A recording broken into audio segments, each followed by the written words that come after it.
Mayor Dineshkumar நம்ம சொந்த மக்களை பிரிட்டிஷ்காரங்க கூட இப்படி அடிக்கல, அதை விட மோசமா அடிச்சு வயதான பெண்களை எல்லாம் மிதிச்சு ஒரு பாட்டிக்கு காலையே உடைச்சு. சரி, நானும் கூட யோசனை பண்ணி பார்த்தேன், உண்மையாலுமே இவங்க படிப்படியா மூடுவாங்கன்னு பார்த்தா படிகளே இல்லாத மதுக்கடைகளை திறந்துருக்கார்கள் என்று. ஏன்னா குடிகார 2 படி ஏறி கீழே விழுந்துடக்கூடாது இல்ல, ஏன்னா அடுத்த நாள் அவன் மறுபடியும் சரக்கு அடிக்கிறதுக்கு வந்து காசு கொடுக்கணும் இல்ல. அந்த ஒவ்வொரு இளைஞனுடைய உணவை நான் பக்கத்தில் இருந்து பார்த்தேன். அந்த ஆறா வெறித்தனமா இருக்கிறான், மாற்றங்களுக்காக காத்திருக்கிறான். இங்க எவனை கொண்டாலும் இவனை நம்ம ஒண்ணும் பண்ண போறது இல்ல. 90 நாள் ஜெயிலு, அதுக்கப்புறம் பெயிலு, அதுக்கப்புறம் 10 வருஷம் கழிச்சுதான் வழக்கு விசாரணைக்கு வரும். ஓரணியில் தமிழ்நாடு அப்படிங்கிற ஒரு புது ஸ்கீமை ஓபன் பண்ணி போன் பண்ணுங்க, முதலமைச்சர் உங்ககிட்ட பேசுறாரு. அவரு சொல்லுங்கிறாரு, முதலமைச்சர் நல்லா இருக்கீங்களா, நான் தான் உங்கள் முதல்வர் ஸ்டாலின் பேசுறேன் அப்படின்னு அவரு சொல்றாரு. அதுக்கு இவரு நான் நல்லா தாங்க இருக்கிறேன் அப்படின்னு இவரு சொல்றாரு. நலம் காக்கும் ஸ்டாலின், ஐயா உனக்கு நெஞ்சு வலி வந்துச்சு, நீ அப்போலோ போயிட்ட, நாங்கெல்லாம் நெஞ்சு வலி வந்தா பரலோகம் போக வேண்டியதா இருக்கு. அருவால வெட்டுப்பட்ட பையன் நீதி கூட எனக்கு அப்புறம் கொடுங்க, இப்ப எனக்கு ஒரு நல்ல மருத்துவம் கொடுங்க அவன் கேட்கறானா. கொத்தடிமைகளுக்கான தலைவன் இன்ப நிதி வந்துட்டாரு. தம்பி அந்த காளையத்தை நம்மளாம் அடக்கணும், ஆனா இதுவா காளையா அப்படின்னு கேட்டிருப்பான். ஆமாங்க தம்பி, இந்த பிஸ்கட் சாப்பிடுங்க, அதுதான் காளை. காலையில வேலைக்கு போ, சாயந்தரமான சாராய கடைக்கு போ, நீ உழைத்த அந்த ஒரு நாள் வருவாயும் அரசுக்கே கொடுத்து விட்டு எப்பவும் போல தெருவிலே நில்லு.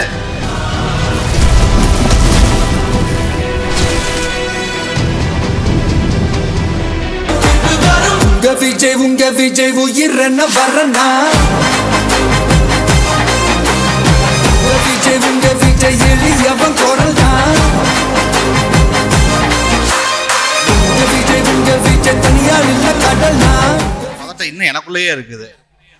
என்னடா மாலை நேரத்துல இவ்வளவு பெரிய இந்த மலை தூவியும் கூட இந்த எரிமலை இப்படி ஆகுதுக்கான என்னன்னா, எல்லாத்தினுடைய இதயத்துல கூடிய அந்த சொல்றது என்னன்னா அந்த கோபம் ஆக்ரோஷம் தான் இந்த மாற்றத்துக்கான இந்த உணர்ச்சிக்கான காரணம். சரி, இப்போ நாம ஒரு சின்ன ஸ்டோரி. நேற்றைய முன்தினம் இந்தியாவினுடைய 79வது சுதந்திர தினம் கொண்டாடணும். நான் வழக்கமாக எப்பவுமே வந்து பார்த்தீங்க அப்படின்னா ஒவ்வொரு சுதந்திர தினத்தை இரவென்று வந்து நான் பெருசாக தூங்க மாட்டேன். ஏன் அப்படின்னா, ஏனென்றால் இந்தியாவுக்கு அது சுதந்திரமாக இருந்தாலும் கூட அந்த சுதந்திர தினத்திற்கு முன் ஏற்பட்ட பிரிவினால் பல கோடி மக்கள் உயிரை இழந்தார்கள். அந்த இழந்த உயிரை கண்டு அஞ்சி வேதனைப்பட்டு நம் மகாத்மா வேதனையோடு தான் அந்த நாளை கடந்தார். ஒவ்வொரு சுதந்திர தினத்தின் போதும் அந்த வேதனையை நான் எனக்குள் ஊற்றிக்கொண்டே இருப்பேன். ஏனென்றால் வருங்காலம் நம் மக்கள் இழந்த இந்த சுதந்திரத்தை பெறக்கூடிய அந்த ஒரு நல்ல மாற்றத்திற்காக நாம் உழைக்க வேண்டும், வாழ வேண்டும், நம் பணி இருக்க வேண்டும் என்றே நினைப்பேன். அப்படி இந்த நேற்றைய முன்றையம் சுதந்திர போராட்ட தியாகி குமரன் அவர்களின் சிலைக்கு மாலை அணிவிக்க போகும்போது நானும் மாவட்ட செயலரும் என்ன எல்லாரும் கூட போகும்போது மேயர் தினேஷ்குமார் அந்த என்எஸ்எஸ் பிள்ளைகளெல்லாம் சேர்ந்து நின்றுக்கிட்டு நல்லா மிடுக்கான சட்டையை போட்டுக்கிட்டு அந்த குழந்தைகளுக்கு முன்னாடி நின்று சாக்லேட் கொடுத்துட்டு இருந்தார். எனக்குள்ள இருந்த வேதனை என்னவென்றால், இதே மேயர் தினேஷ்குமார் தான் 10 நாளைக்கு முன்னாடி தன்னுடைய நிர்வாக தோல்வியால இச்சிப்பட்டி மக்களுடைய ஊருல அந்த குப்பையை கொட்டி அந்த குப்பையை தடுத்ததுக்காக அவங்கள அதே பிரிட்டிஷ்காரன் கூட அப்படி அடிச்சிருக்க மாட்டான். என்ன, நம்ம சொந்த மக்களை பிரிட்டிஷ்காரன் கூட இப்படி அடிக்கல, அதை விட மோசமா அடிச்சு வயதான பெண்களை எல்லாம் மிதிச்சு ஒரு பாட்டிக்கு காலையே உடைச்சு அப்பேற்பட்ட மாபெரும் போராட்டத்திற்கு அப்பந்தான் நாம அந்த இடத்துல இருந்து அந்த குப்பையை அகற்ற முடிஞ்சது. அப்பேற்பட்ட வேலையை செஞ்சுக்கிட்டு அங்க வந்து குழந்தைக்கு சாக்லேட் கொடுத்துட்டு இருக்காரு. சிந்திச்சு பாருங்க, ஏன் இதெல்லாம் செய்யறாங்க? மக்கள் நம்ம எந்த அளவுக்கு நம்மளை ஏமாத்தி வச்சிருக்காங்க நம்ம கவனிக்கணும். இப்போ அதே தினேஷ்குமார் ஏன் அதை செஞ்சாரு? ஏன்னா அவருக்கு வந்து மக்களின் மீது கவனம் இல்லை, அவருக்கு வரக்கூடிய ஆட்சியில வரக்கூடிய தேர்தலில் எப்படி எம்எல்ஏ ஆகணும், எப்படி மந்திரி ஆகணும் தான் கவனிச்சுட்டு இருக்காங்களே தவிர இந்த மக்களுடைய தேவை என்ன, வாழ்க்கை என்ன, அவர்களுடைய உண்மையான உழைப்பென்னு பார்க்கக்கூடிய அவசியம் அவர்களுக்கு கிடையாது. அப்போ அந்த சுதந்திர போராட்ட தியாகியினுடைய அந்த சிலைகளை பார்க்கும் போதும் அவர்கள் கழுத்திலே அந்த மாலையை போடும் போதும் கூட அவர்களுக்கு கொஞ்சம் கூட ஒரு ஒரு ஒரு மனசாட்சியின் அடிப்படையிலேயாவது அவங்க பார்க்க வேண்டாமா?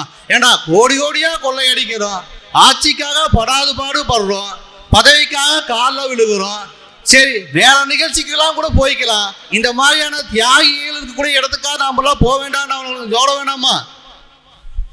சரி, அது முடிஞ்சு ஒரு இது நிகழ்ச்சி நடந்துச்சு. என்ன அப்படின்னா, பல்வேறு நீங்கள் நல்லா கவனிச்சிருப்பீங்க, இந்த தேர்தல் வரும்போது தான் இவங்களுடைய நாடகம் எல்லாம் நடக்கும். இது எப்பவுமே காலகாலமாக வச்சிருப்பாங்க. 4.5 ஆண்டு காலம் அவர்கள் தங்கள் வாழ்வை மேம்படுத்துவதற்காகவும் தங்கள் குடும்பத்தை மேம்படுத்துவதற்காகவும் ஆட்சியை செய்துவிட்டு மீண்டும் அந்த ஆட்சியின் அதிகாரத்தை சுகத்தை அனுபவிப்பதற்காக அந்த கடைசி 6 மாத காலம்தான் அவங்கள் மக்களை கவனிப்பது போல தங்களுடைய அந்த நாடகத்தை அரவேற்றுவாங்க. அப்போதான் நம்ம யோசிக்கணும், சரி இதே 5 வருஷத்துக்கு முன்னாடி அவன் நம்மளை என்ன சொல்லி நம்மகிட்ட ஓட்டு கேட்டான்?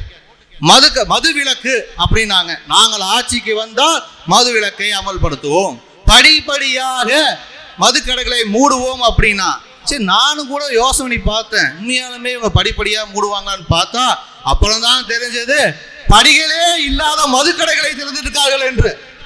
ஏன்னா குடிகார 2 படி ஏறி கீழே விழுந்துடக்கூடாது இல்லை, ஏன்னா அடுத்த நாள் அவன் மறுபடியும் சரக்கு அடிக்கிறதுக்கு வந்து காசு கொடுக்கணும்ல. அப்போதான் தெரிஞ்சுக்கிட்டு இவங்களுடைய திட்டங்களை எல்லாம் வெளியே பார்க்கும்போது மக்களுக்கானதாகவும் இந்த நாட்டிற்கானதாகவும் தோணும். ஆனா நீங்க உள்ள போய் பார்த்தீங்க அப்படின்னா அந்த வெங்காயத்தை உரிக்கிற மாதிரி அதுல ஒண்ணுமே இருக்காது. ரொம்ப ஆழமா பார்த்தீங்கன்னா திருட்டுத்தனம் மட்டும்தான் இருக்கும். சரி, சட்ட ஒழுங்கு அவர் என்ன சொன்னாரு? நான் ஆட்சிக்கு வந்தால் சட்ட ஒழுங்கு என்னுடைய நேரடி கட்டுப்பாட்டில் இருக்கும். உன்னுடைய நேரடி கட்டுப்பாடில் இருக்கும்போது எப்படியப்பா அண்ணாமலை பல்கலைக்கழகத்துல பகல் நேரத்திலேயே ஒரு பெண்ணை ஒருத்தனுக்கு கற்பழிக்கக்கூடிய தைரியம் வந்து இருக்கும்? அப்போ உன் ஆட்சி இந்த மக்களுக்கானது, இந்த நாட்டிற்கானது என்று ஒன்று இருந்தா அந்த தவறை செய்யும் போது அவனுக்குள்ள ஒரு பதட்டம் வந்திருக்கும்ல. மக்கள் எல்லாம் போராடி, சரி மக்கள் போராடி இந்த மக்கள் எல்லாம் அடக்குமுறைக்கு அப்புறம் நம்ம தலைவர் வந்து ஒரு கடிதம் கொடுத்தாரு. என்ன கொடுத்தாரு? ஒரு அண்ணனாக ஒரு கடிதம் கொடுத்தார். அந்த கடிதத்தை என்ன இருந்துச்சு? பெண்களே நீங்க அச்சப்படாதீர்கள், இன்னும் கொஞ்ச காலம் பொறுத்து கொள்ளுங்கள், அண்ணன் வந்து விடுகிறேன், அதுவரை கல்வியிலே கவனம் செலுத்துங்கள் அப்படின்னு. ஆனா அதுக்கு வந்து அந்த ஆங்கிலேயரின் அடக்குமுறையை விட நம் சகோதரிகளை கைது செஞ்சீங்களேப்பா, அதுதான்ப்பா ஜீர்ணிக்கவே முடியல. அது என்ன அவ்வளவு மோசமான ஆயுதமா? அப்போ நம்ம அண்ணனின் வார்த்தை என்ன அவ்வளவு பெரிய அணு ஆயுதமா? அணு ஆயுதம் தான். ஏனென்றால் அந்த வார்த்தைகள் ஒவ்வொன்றும் ஒட்டுமொத்த மக்களினுடைய உணர்வுகளை தூண்டிவிட்டது. அவர்களுக்கெல்லாம் ஒரு நம்பிக்கை பிறந்தது. வரக்கூடிய தேர்தலில் நம்ம அண்ணன் வருகிறார், அதுவரை அச்சப்படாமல் இருப்போம், அவன் வந்த பிறகு சத்தியம் நாம் பாதுகாப்ப வாழ்வோம், அந்த வாழ்விலே நம் ஏற்றம் வரும், நல்ல மாற்றம் வரும் என்ற நம்பிக்கையில தான் அந்த பெண்கள் அதுக்கு தான் அச்சப்படுறான். நம்ம தலைவர் பேசக்கூடாதுன்னு நினைக்கிற காரணம் என்னன்னா, அவர் ஒரு வார்த்தை 1000 வார்த்தைகளாக மாறி மாறி, இந்த ரஜினி சொல்றாரு நான் ஒரு தடவை சொன்னா 100 தடவை சொன்ன மாதிரி, இப்போ நம்ம தலைவர் ஒரு தடவை சொன்னா அது 5 கோடி சொன்ன மாதிரி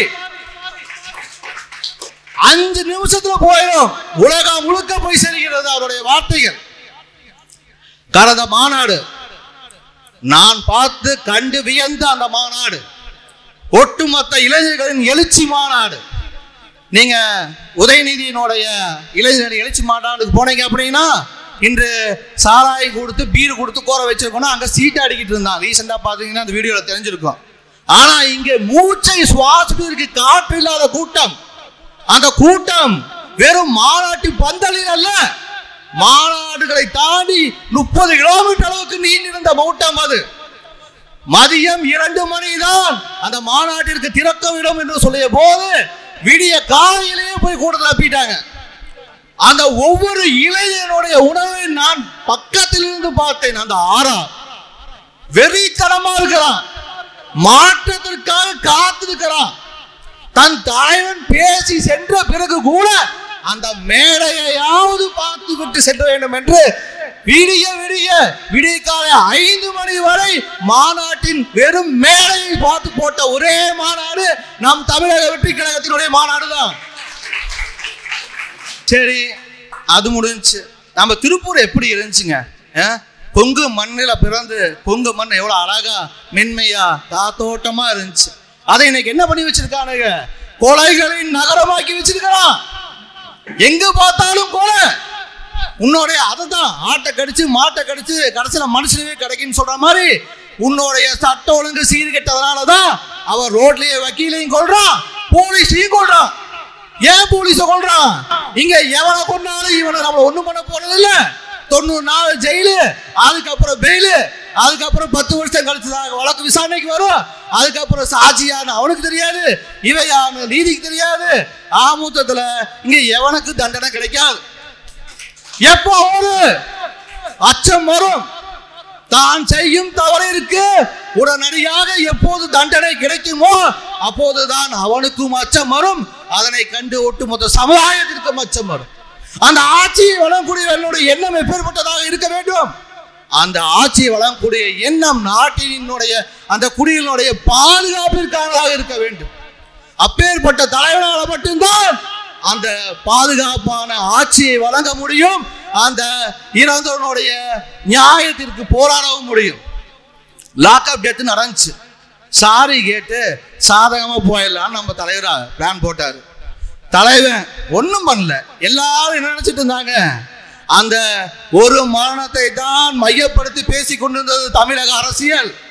ஆனால் ஒரே மேடையில் இந்த 4.5 ஆட்சியில் 21 லாக்அப் டெத் ஆனதை ஒட்டுமொத்த மேடையில ஏற்றி இதோ பாருங்கள், உங்கள் ஆட்சியில் இறந்த ஒட்டுமொத்த உயிரினுடைய குடும்பத்தை பாருங்கள், உங்கள் ஆட்சி நிர்வாகத்தை பாருங்கள் என்று ஒரே மேடையில் மேடை ஏற்றிய ஒரு தலைவர் நம் தலைவன் தான். ஏன்னா அவன் உண்மையான தலைவன், அவன் உண்மையான வேதனையோடு பார்க்கக்கூடிய தலைவன், அவன் மாற்றத்துக்கான தலைவன்.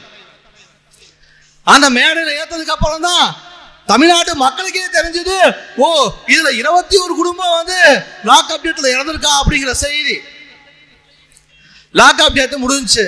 இதை வச்சு ஓட்டிலான்னு பார்த்தா அப்புறம் தான் இவனுங்க புதுசா ஒன்று கண்டுபிடிக்கிறானுங்க. மொத்த ஆல்ரெடி 1.5 கோடி பேர் நம்ம கட்சியில் உறுப்பினராக இருக்கிறான். மொத்தம் 7 கோடி வாக்காளர். நம்ம 7 கோடி இல்ல 10 கோடி வாக்காளரை சேர்த்திட்டோம்னு சொல்லி நம்ப வைக்கணும்டா அந்த மக்களை எல்லாம் அப்படின்னு சொல்லிட்டு ஓரணியில் தமிழ்நாடு அப்படிங்கிற ஒரு புது ஸ்கீமை ஓப்பன் பண்ணி, அதை ஓப்பன் பண்ணது கூட எனக்கு வருத்தம் இல்லை. அதுக்கு ஒரு ஃபோன் நம்பரை கொடுத்து இந்த பாமர மக்கள்கிட்ட கொண்டு போய் அந்த வீடியோவில் பாருங்க, ஒரு பாய்கிட்ட ஃபோன் பண்ணுங்க, முதலமைச்சர் உங்ககிட்ட பேசுறாரு. அவரு சொல்லுங்கிறாரு, முதலமைச்சர் நல்லா இருக்கீங்களா, நான் தான் உங்கள் முதல்வர் ஸ்டாலின் பேசுறேன் அப்படின்னு அவரு சொல்றாரு. அதுக்கு இவரு நான் நல்லா தாங்க இருக்கிறேன் அப்படின்னு இவரு சொல்றாரு. ஏண்டா பச்சையா தெரியுது, பச்சை இப்படியாடா ஏமாத்துவீங்க? ஒரு நியாயம் வேண்டாமாடா? அப்போ உன்னுடைய நோக்கம் என்ன? அந்த மக்கள் உண்மையாலுமே உன்னை நம்பிதானே பேசினா. ஆனா நீ எப்படி ஏமாத்திட்டு இருக்க? நான் உங்களுடன் இருக்கிறேன், எங்க 4.5 ஆண்டு காலம் நீ உன் குடும்பத்தோடும் சுற்றுலா சென்று விட்டு கடைசி 6 மாதம் மட்டும் நீ எங்களுடன் இருக்க வரையா? எதுக்கப்பா நீ எங்களோட 6 மாசத்துக்கு வர? அது நாங்களே தானே ரோட்ல சுத்திட்டு இருக்கோம், நாங்களே வீதி 6 மாசத்துக்கு போய்க்கிறோம். சரி, ஓரணியில் தமிழ்நாடு. ஆமா, நிச்சயம் ஓரணியில் தமிழ்நாடு தான். தமிழக மக்கள் ஒன்று திரண்டு விட்டார்கள். வரக்கூடிய தேர்தலில் ஓர் அணியில் நின்று உன்னை இந்த நாட்டை விட்டு அகற்றுவதால் அவருடைய ஒரே திட்டம். உன்னால் எந்த சதி திட்டமும் தீட்ட முடியாது. நலமுடன் நலம் காக்கும் ஸ்டாலின் ஐயா, உனக்கு நெஞ்சு வலி வந்துச்சு, நீ அப்போலோ போயிட்ட. நாங்கெல்லாம் நெஞ்சு வலி வந்தா பரலோகம் போக வேண்டியதா இருக்குது. நீ தான் அப்போ சிறப்பான ஆட்சி வழங்கிட்டு இருக்க. உன் ஆட்சி தானே மகத்துவமான ஆட்சி. உன்னுடைய அமைச்சர் தான் சொல்றாரு, இது பெரிய மிகப்பெரிய அற்புதம், உலக நாடுகளே வியந்து இவனோட ஆட்சியை பார்த்துதான் இதுல காப்பி அடிச்சுட்டு இருக்காங்களாமா. அப்போ நீ என்ன பண்ணிருக்கணும்? நெஞ்சு வலி வந்து டக்குனு பிடிச்சி போய் நம்ம கவர்மெண்ட் ஹாஸ்பிட்டல் படுத்திருக்கணும். அப்போ மக்களுக்கு என்ன ஒரு நம்பிக்கை வந்திருக்கும்? என்னடா நம்ம முதல்வரே போய் நம்ம ஆஸ்பத்திரியில் படுக்கும் போது நாமளும் தைரியமா போயிருக்கலாம். என்ன வந்திருக்கோம்ல, நீ அங்க போய் ஜம்முன்னு ஏசி ரூம்ல சூட் ரூம்ல போய் படுத்துட்டு. இதை ஏன் நான் சொல்றேன்னா, இதே ஒரு 6 மாதங்களுக்கு முன்னாடி நினைக்கிறேன், நம்ம முருகம்பாளையத்தில் வந்து ஒரு குடும்பத்தை நைட்டு ஒரு கஞ்சா அடிக்கிற பசங்க பீடி, அவனுக்கு பீடி இல்லையாமா, நைட் என்ன பண்றான், சட்டரை உடைச்சு பீடி எடுக்க போறான் ஒரு புட்டி கடைக்கு. அப்போ அந்த பில்டிங்காரங்க வந்து பார்த்து தடுக்க போகும்போது அதை வந்து போய் காவல் நிலையத்தில் புகார் கொடுத்துட்றாங்க. அந்த புகாரை அன்னைக்கே முறையா விசாரித்து நடவடிக்கை எடுத்திருந்தா அந்த குற்றவாளிகள் அன்றே கைது செஞ்சிருப்பாங்க. ஆனா காவல்துறை அதிகாரியினுடைய மெத்தன போக்குனால அன்று மாலை 5 மணி 5 பேர்களால் அந்த ஒரு சிறு பையன் 25 வயசு பையனை அருவாளால் வெட்டி அவன் உடலிலே 7 பக்கத்திற்கு மேல காயத்துடன் அவன் கோவை அரசு மருத்துவமனையிலே படுத்திருந்தான்.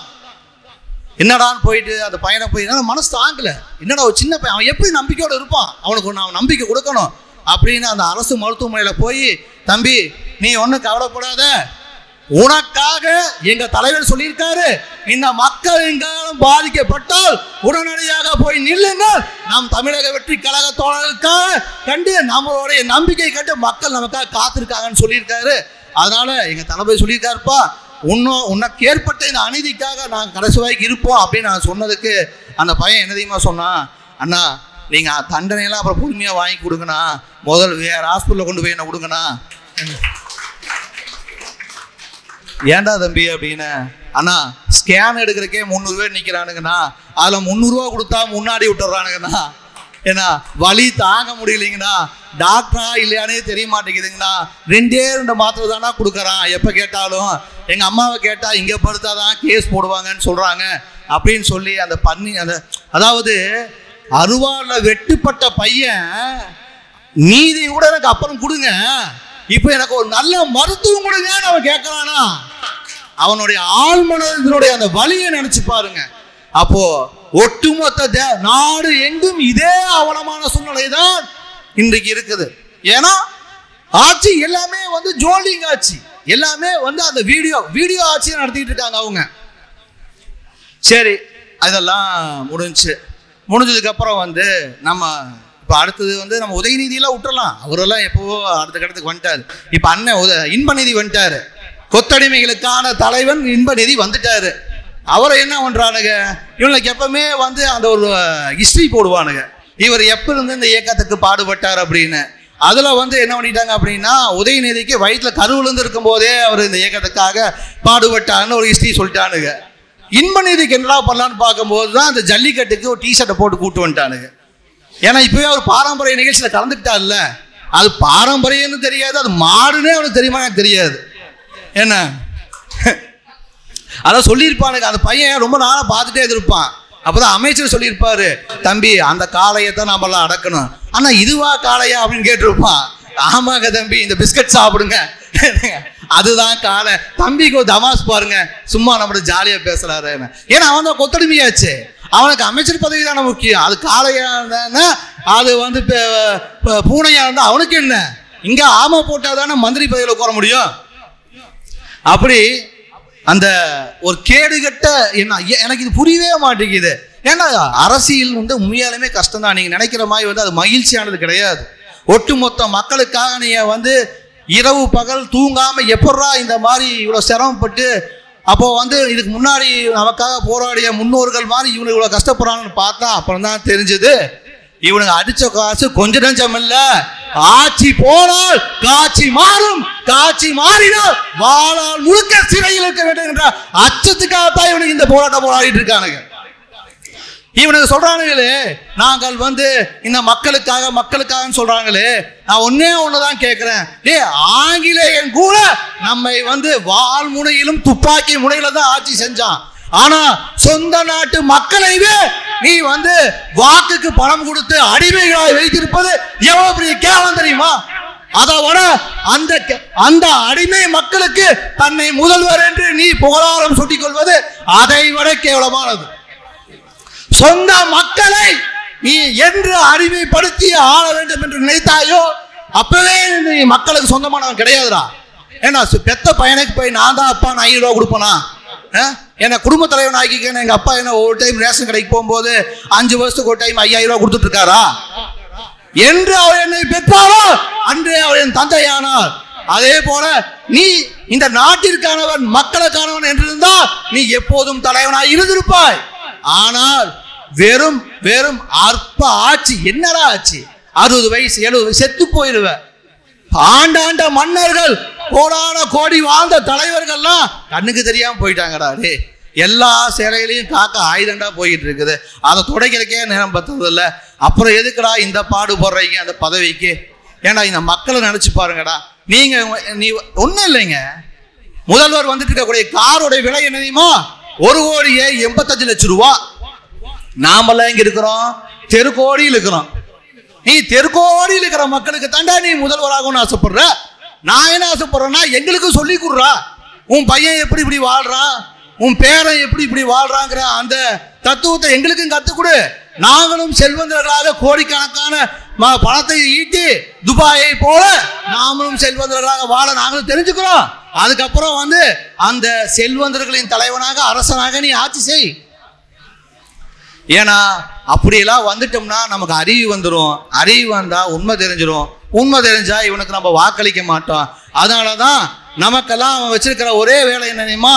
காலையில வேலைக்கு போ, சாயந்தரமான சாராய கடைக்கு போ, நீ உழைத்த அந்த ஒரு நாள் வருவாயையும் அரசுக்கே கொடுத்து விட்டு எப்பவும் போல தெருவிலே நில்லு. அவங்க ஆட்சியிலிருந்தே நாம் கத்துக்க வேண்டிய விஷயம் என்னன்னா, நீ என்ன பெருமையா பேசுற? நாங்க மாசம் 1000 ரூபாய் பணத்துக்கு 2 கோடி பெண்கள் முன்னிலையில் நிற்கிறாங்க. நான் 2 கோடி பெண்களுக்கும் நான் மாசம் 1000 ரூபாய் கொடுக்குறேன் அப்படின்னு பெருமையா சொல்ற.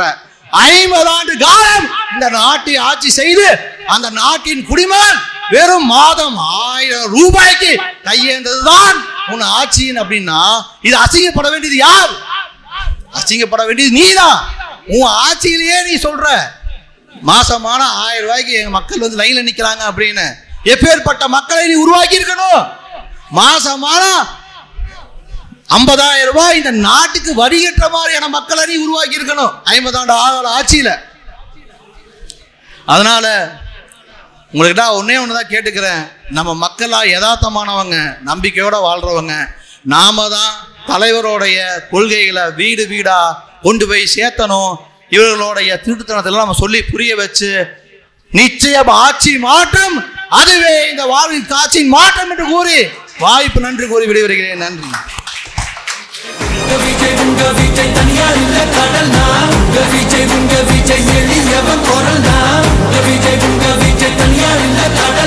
மக்கள் தானே மன்னர்களை உனக்கு காட்ட வரனா?